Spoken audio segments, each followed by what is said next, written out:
নারায়ণগঞ্জে জীবিকার সন্ধানে যান অটোরিকশা চালক সাজু। লালমাট থেকে তিনি বেশ কয়েক বছর আগে সেখানে যান এবং আজকে তার লাশ বাড়িতে ফেরে এলাকাবাসী এই মৃত্যুটাকে রহস্যজনক বলছে। সেখানকার হাসপাতাল ড্রাইভারকে কোনো ডেথ সার্টিফিকেট দেয়নি। আসল শুনে ড্রাইভার কি বলছে। আমরা তাদের চিনি, আমাদের হসপিটাল থেকে আর কি ভাড়া করছে তো ভিক্টোরিয়া হসপিটালে সহযোগিতা বলতে ওনার এই ডেড বডির নিজস্ব লোক আছে, মানে একজন হলো বাইরা আর একজন হলো স্ত্রী মনে হয়, আর আউট মহিলা আছে আরো দুইজন। আমরা এইসব ব্যাপারে সেরকম আমরা কোনো কিছু যাই না। নারায়ণগঞ্জ ভিক্টোরিয়া হসপিটালে আমার নাম রফিকুল ইসলাম। ভাড়া ভিক্টোরিয়া গেছিল 15,000 টাকা, আর ভিক্টোরিয়ার থেকে ওনাদের যে বাসা ওইখানে নেওয়ার জন্য আর কি প্রথমে ভাড়া করছিল 1500 টাকা। তো পরে ওইখানে যাওয়ার পরে ওই জায়গায় যারা দায়িত্ব ছিল এরা বললো যে আপনারা কি এইখানে বাড়ি দিবেন না বাড়িতে নেবেন।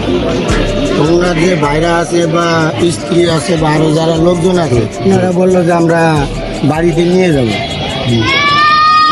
পরে ওই জায়গার যে লোক মানে এরা টাকা পয়সা তোলার দায়িত্ব নিছে, এই লোক আর হলো ভাইরা ওনারা মিলে আর কি গাড়ি ভাড়া করছে। আর আমার বোনেরটা যেমন ভাইরা বলতেছে যে তুমি ডেট সার্টিফিকেট আনবে না, কিন্তু এটা তো মূলত আমরাও জানি যে যখন হসপিটাল রিলিজ দেয় তখন ডেট সার্টিফিকেট সাথে সাথে দিয়ে দেয়, তো দেয় নাই। না নিচে আমরা তো আসছি হসপিটালের থেকে নারায়ণগঞ্জ ভিক্টোরিয়া সরকারি হসপিটাল।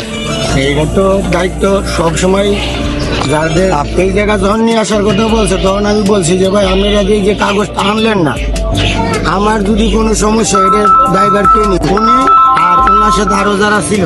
আমি ওনারে কয়েকবার বলছি যে ভাই আমি এমনি যাবো, তখন উনি আবার বললো কি যে আমি এই জায়গা থেকে কোনো চেয়ারম্যানের সার্টিফিকেটের শুরুতে কয়েকজনের নিয়ে যে কীভাবে কাগজ নিয়ে যাবো।